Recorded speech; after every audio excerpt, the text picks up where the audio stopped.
What's going on, guys? It's Jimmy here. I got a special guest here on our show today, Lieutenant Colonel Anthony Shaffer. Thank you for being here on our show. And I want to first of all Jimmy? thank him for serving our country.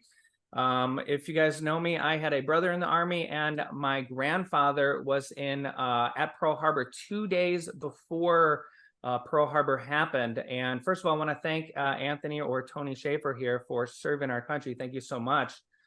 And can you give us a quick little background on you for our viewers here, first of all? Sure. So, well, Jimmy, thank you for having me and for your support to our nation and the military. So I served 30 and a half years in a variety of roles in intelligence. I'm an operative, not an analyst. I'm an operative. We operatives do things. We're the ones outside who actually are trying to collect and make sense of the world as it is, not what people want it to be. So we often trample on the emotions of those who are invested in certain outcomes because we're here to rain on their parade. And I'm very proud of that fact. So I'm a good rainer on parades, just saying. So over that time, I went through the ranks. I was in multiple special programs. And basically, my work was at the cutting edge. My entire career is read into the congressional record by Representative Walter Jones back in 2011. You can just Google it, Tony Shaffer, Lieutenant Colonel, Congressional Tribute. It's there available. People can go that at leisure. But I did a number of notable things. I ran the first undercover cyber unit in 1999 and 2000, which was focused on how to go about trying to figure out the internet, how to both protect resources we have. We were monitoring the Chinese back then penetrating the defense backbone, as well as doing advanced technology operations, such as Able Danger, where we were using data mining to actually map and come to comprehend the scope of Al-Qaeda's efforts to attack us before 9/11, which turned into a number of issues, to include me having to become a whistleblower, because obviously people didn't want to acknowledge we were targeting Al-Qaeda. And we're stood down right before Al-Qaeda attacked in our efforts to go after them. So that's another area. And then a variety of things in that regard. After I retired, I remain very active. I'm New York Times bestselling author of two books, Operation Dark Heart being primarily the one that people are most familiar with, probably about my time in Afghanistan and my disclosure to the 9/11 Commission regarding Able Danger.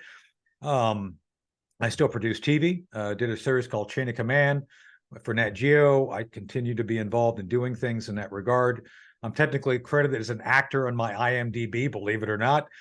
I'm still a member of law enforcement. I advise Sheriff Dave Decatur in Stafford County, Virginia. As a matter of fact, I'm seeing him Monday to go through our quarterly meeting and how I can support his division. I'm his representative on the greater NYPD Counterterrorism Task Force. I actually sit on that for him on his behalf and work with the NYPD on counterterrorism stuff. I run two think tanks, London Center for Policy Research, Project Sentinel, that focuses on all sorts of constitutional issues. And I contribute to Newsmax and remain available to help educate the public. I appreciate talking to folks like you who allow me to be my snarky best to talk about the things that I think we are facing as a nation. So here I am, and thanks for having me, Jimmy. Good to be here. Wow, that's a lifetime of achievements already. Wow. So yeah, so the first thing I want to ask you about is I'll pop up a couple pictures here on the screen. Sure. Where Russia, we won't be able to see it, me and you, but we'll have it here when our viewers see it, is what Russia had taken over of Ukraine, the map from the BBC, the amount of land they took over when they first moved in the first month or so, the amount of land that Russia controlled of Ukraine, and the amount of land they control now, and how much kind of land they lost. And now they really control, just that eastern portion, maybe, what would you say, about 10 or 15% of Ukraine? I think they had about 25%, 25 to 26%, and they're back down to about 15, 16%. Absolutely. That's I think that's accurate. Yes. And a lot of people don't really realize that. It depends on who they listen to, right? Right. They might hear, Ukraine's being decimated. And, in some ways they are. They've lost a lot of people, right? But a lot of people don't kind of realize, they don't see the map, right? But now I think with what Russia has just done is they've raised their conscription age, I think from age 27 to 30, which is basically their draft. They're Right. now saying that this could bring in over 2 million more men into Russia's army, basically against their will, right? These aren't people that already enlisted into their army. Right. Yes. What are your thoughts on? So let's frame that effort by Russia to lower its conscription rate to why they're doing it, which is the war. So by all accounts, the war has not gone as Putin intended. Let's just accept that up front. It did not go. I really think he had the George Bush 43. We're just going to go in there and be done with it, like we did in Iraq. And I think two things happened. Putin did not have the right force. My friend Don Rumsfeld said you got to go to war with the force you have, that not the one you want. Well, that happened to Putin. Is like, this isn't the right force. And the reason he didn't have the right force, Jimmy, is because corruption. All the money they'd been spending on upgrading their defense had gone mostly to oligarchs. Big surprise there. Yeah. Secondly, I think he was given intel that talk about emotional, that basically met his emotional requirements to be told what he wanted to hear. Confirmation biased. We all see it, and I think that happened to him. I think his intelligence service lied to him. I think Putin got what he paid for. And so that's why they weren't prepared, took all of this land and then lost most of it because they had to fall back. So what they've done is reconfigured their focus on what they think they will most benefit from. And let me be clear on what I mean by benefit. Benefit is natural resources, which I argue, Jimmy, this war is still largely about gas and oil. Yep. The resources that were found in 2013 encouraged the Obama administration to move forward in 2014 with the color revolution. Victoria Nuland's admitted to this.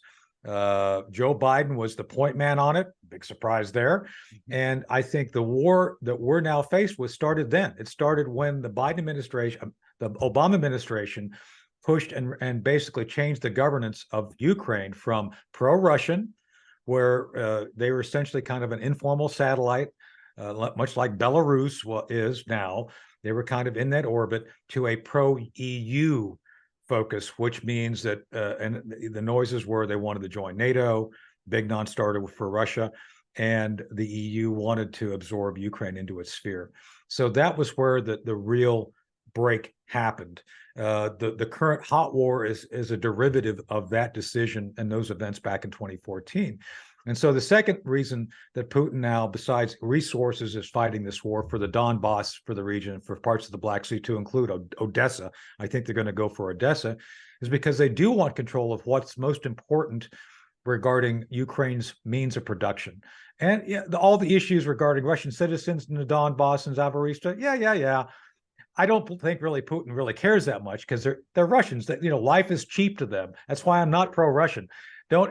Please don't take my comments today as pro-Russian whatsoever. I recognize that the Russians have their interests, they have their policies, and we have to accept that. We will never change the Russian paranoia regarding territorial protection imperatives. It's just, that is what it is. This goes back to the Tsars, Jimmy. The Russians have always been worried about this because they have been invaded. So you're not going to change the attitude. So why they're doing this is the lowering of age of conscription is because Russia, Putin leading it, believes they have to be prepared to potentially go to war with a wider range of nations past Ukraine. That's why they're doing this. That's why they're trying to show that they have the military resolve to do what is necessary to defend their territorial imperatives, which includes a potential confrontation with Russia. That's why they're doing it. They could beat Ukraine right now with the troops they have. And as a matter of fact, I think they will. The numbers just aren't there for Ukrainian victory. And so, again, I'm not saying this because I'm pro-Russian. I'm saying this because my job is to call balls and strikes. And right now, it looks like even with the forces Putin has already been able to employ in the region, they're going to win. It's a matter of time. I think this conscription change is based on trying to intimidate NATO and recognizing that they feel we may have to defend themselves against the NATO if NATO becomes aggressive. All right, so let's break this down here. So Russia has been losing ground, despite what left, right, or center, different media has been saying. Correct? They have lost from the initial entry lost. Yes. Right now, it's been established over the past 6 months. It's kind of been static. They're able to obtain a victory in what was the name of the town? I'm always bad with the names. Kirsten? With what? I'm sorry. Kirsten? Yeah. Well, they were able to stabilize their lines and create all sorts of layers of defense. So again, to your point, yes, they lost from 26% they control down to about 16. That 16 has been stable mostly for the past 6 months. The Donbass is where I'm talking about primarily, where they've been able to stabilize it. And yes, they lost the land, but they've stabilized it over the past 6 months. So that's probably the way. But now Russia's going to be potentially bringing in up to 2 million more men. How can Ukraine deal with this? Like, do they even have a chance? Like, what's going to be the outcome here, or what? Excellent question. Yeah, so the closest parallel to history I see playing out right now is the Battle of Kursk. Remember, during World War II, the Germans overestimated their ability to push Russia back after losing ground to them in 43. As a matter of fact, July of 43. So here we are in 2023, and looking at, so you can't do a one-for-one kind of comparison. But what I'm saying is the Russians had baited the Germans into overplaying their hand. And that's what I see the Russians doing here, Jimmy, is they've kind of sat back and let Ukraine come at them to use all these Western resources in a less than fruitful way. Now the reason why the Russians are holding back is because they recognize, like many of us, that Zelensky is not managing his combat forces properly. Like Russia during World War II, they allowed Hitler to make major mistakes. Now, please don't take me I'm not comparing Hitler to Zelensky, just saying. I'm saying bad leadership is bad leadership, no matter how you name it. And so Zelensky is examining many of the bad traits Hitler did regarding resource management of combat forces. And here's why. They've allowed Zursky, Colonel General Zursky, who is the ground forces commander for Ukraine, to focus on Zaporizhia up north. And he's been doing all sorts of stuff. They do take villages, hold them, lose them. It's back and forth. It's like trench warfare. So you've got Colonel General Zursky doing things in the north, and you got Zaluzhny, the ostensible commander of all of Ukrainian forces, focusing on the south, Donbass, and Crimea. And his white whale, Zaluzhny's white whale, is to retake Crimea. Let me tell you, Jimmy, that it ain't in the cards. Yeah. They do not have the military force to cut through the Russians and retake that. So what I'm saying is, it's a hope and a dream at the end if they were able to even. Exactly. So the way the way they're using their combat forces isn't effective. It's, if Biden and I know Mark Milley, if Mark Milley is advising these people to do what they're doing, it ain't going to achieve victory. So if you actually are invested in a Ukrainian victory, advising President, what's his name, Volodymyr. Oh my God, I'm having a senior moment. The president of Ukraine, if you're advising him to do this, to allow his generals to kind of do what they want, you're not going to achieve victory. And otherwise, all you're doing is having him basically calling for more and more resources without any hope of focusing it properly to achieve victory. So that's why Ukraine is never going to have enough technology or combat power to stop what the Russians have already put before them on the battlefield. So do you think this leads NATO and the US and the other NATO countries to, they're going to see this influx? I mean, Russia's going to have to train these people, right? As they're coming in. It's going to take time, probably about a year, right? So how long do you think this takes? Months? Many months? Oh, no. So to bring that number of folks into the military and be effective, it's going to take the better part of at least a year. And again, I ask you and your audience to go look at what it took for us, the U.S., to basically train up from 1939 to 1942. Before we were attacked at Pearl Harbor, we had already made the decision to prepare for war. We had. And so there was a long train-up time for conscription, for training, for arming. And again, my argument, Jimmy, has been the way NATO has been supporting Ukraine is ineffective. And let me tell you this: do you remember? Have you studied World War II? You probably know what Yep. D-Day is, right? Yep. Eisenhower D-Day. So, do you remember when Eisenhower told the Germans, "On this day, we're going to send in the artillery, and then 2 days later, we're going to use the P-51s, and then 3 days later, we're going to send in the airborne troopers to capture Caen." Remember how he did that? He didn't do that. That's my point. Eisenhower didn't tell him a thing about when he was coming, how he was going to employ his troops, and what their objectives were. As a matter of fact, up to a week after D-Day, Hitler still thought that they were going to go to Pas-de-Calais. They basically threw him so far off because of deception. Inflatable tanks, right, on the other exactly, side. Yeah. They actually had one at the Spy Museum when the Spy Museum opened its new location. It was very cool. It looked just like a Sherman tank. So that's my point. What we did to be effective and win, we're not doing now. And so when you look at Zelensky, you look at Zaluzhny, at Sersky, and what we're advising them to do, we're not actually helping them prepare to do anything other than ask for more resources and put it on NATO to do something more. And the other thing on that, Jimmy, NATO's not going to do more. I know that Biden says they're all united. They're not. Turkey's not going to go along with this. Turkey has a direct relationship with both Ukraine and Russia.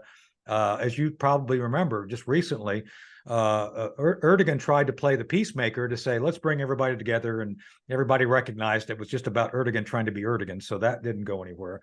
And you've got real issues with other members of NATO not being keen on going to war, to include the German citizens. While Germany may be pro-war, the citizens do not want to see Germany back in a war against Russia. They just don't. So you don't have the overall ability of NATO to congeal and focus on this. And then the Article 5 issue remains something of an issue, because Article 5 says it's invoked if you're attacked. It doesn't say what happens if you attack someone. It's a gray area, which I don't think we ought to go exploring. So that's the things I see NATO kind of having a problem with right now. So I guess that kind of leads us to where the Poland issue, with the Wagner Group kind of training these troops right across the border from Poland. No doubt. There's people to think that, the strategic point, right into Poland may be attacked by Russia or by the Wagner Group. What are your thoughts on that? Do you think that Putin would be dumb enough to attack Poland?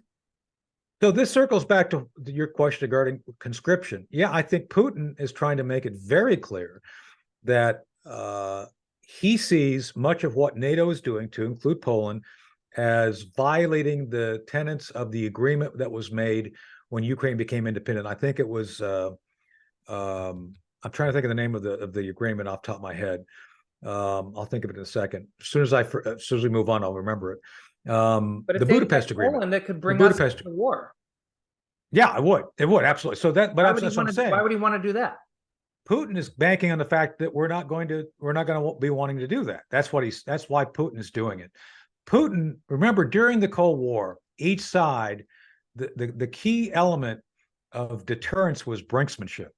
So again, I'm friends and mentors with a lot of the Reagan guys, and Reagan was a master at brinksmanship, and he learned how to push the Russians' buttons. Biden can't push the Russians' buttons.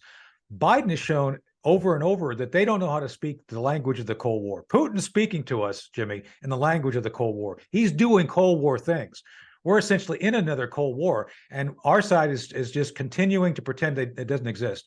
Like Tony Blinken saying, "Oh yeah, Russia's already lost." Like, I don't know. They maybe ought to tell Putin he's lost, because there's no indicators Putin's lost. Yeah. And what he's doing here is to bolster the direction of what their policy says they're going to do, which is defend their equities. Now, regarding Poland, Jimmy, we have deployed some of our best 21st century armor there. I don't know, we don't get a lot of press on this, but I know for a fact that the United States Army has massive amounts of armor in Poland.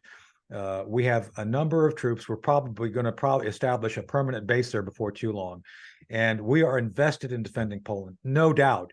But it's all focused on Article 5 and defending Poland, much like we did when I was a lieutenant in the Cold War in 1985, the Fulda Gap defending Germany. So we have set that up as a tripwire. So yes, the United States will defend Poland. We are very close allies with Poland. We're very close with Hungary and a number of other nations. But I don't see necessarily all of NATO coming together in unity when they need to, if countries like Turkey believe that their best future may be working with Russia on things. So I'm just saying that that's something we have to consider.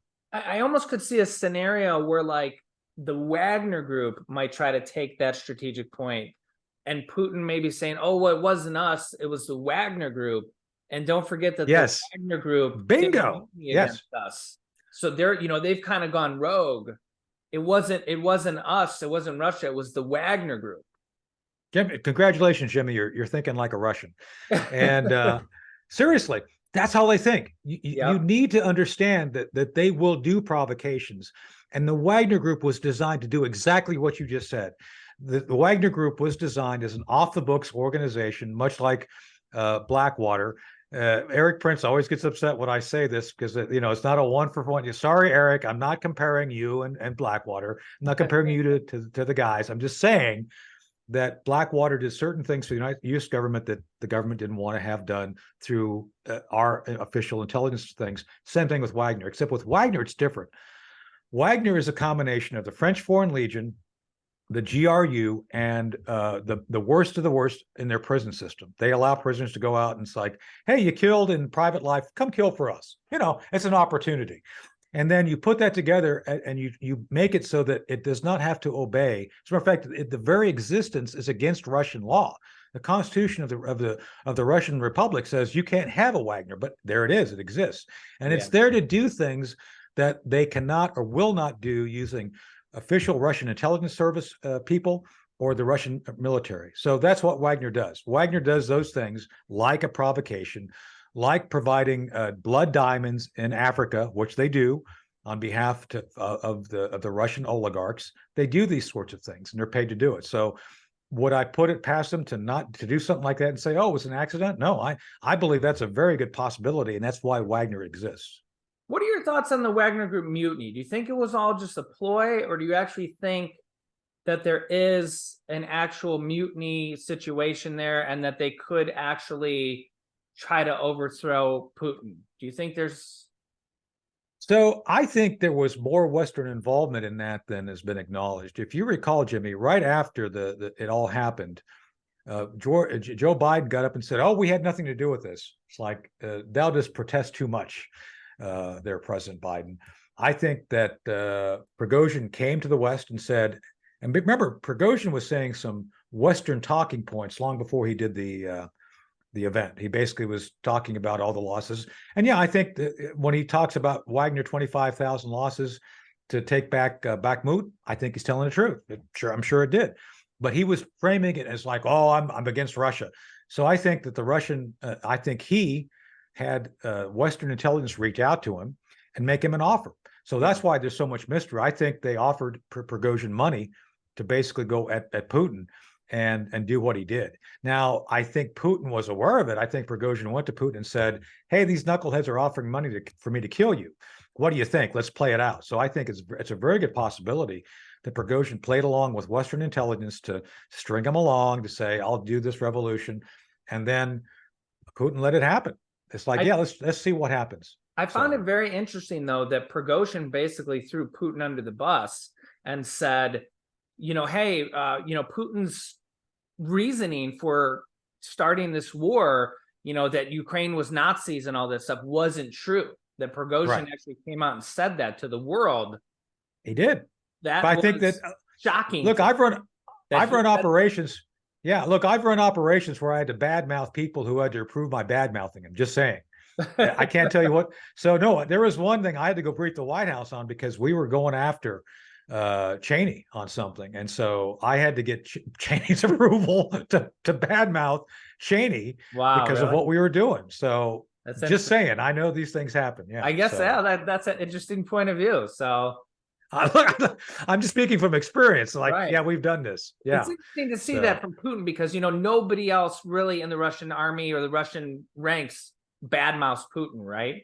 But he got away with it. He's out. Prigozhin's out doing stuff right now as we speak. It's shocking to me the guy wasn't just off the next day and he's still around. Right? We would have thought that maybe the Russian way that guy would just be missing in action. Jimmy, for the to rest your of the fight. point, they are masters of deception. They started this. You know, we had to figure out how they were deceiving us during the Cold War and counter it, and we learned some tricks to go back. So, you know, they as I've said before, you can take the man out of the Soviet, you can't take the Soviet out of the man. Just saying. So Very true. Very true. All right, guys. So we're gonna have a part 2 video here. So I want to thank Lieutenant Colonel Anthony Tony Shaffer here. If you haven't yet, make sure to subscribe down below to our YouTube channel. Click the bell icon so you don't miss out on any new videos. And I will have him coming up in a part 2 video. So make sure to subscribe, and we will catch you guys in the next video. Click this video here to see the Fed's announcement that will affect millions of Americans that was just announced. Or click here to see Russia and China, what they've just teamed up to do. So click on one of those videos next. Thanks for watching, guys, and I'll see you in the next video.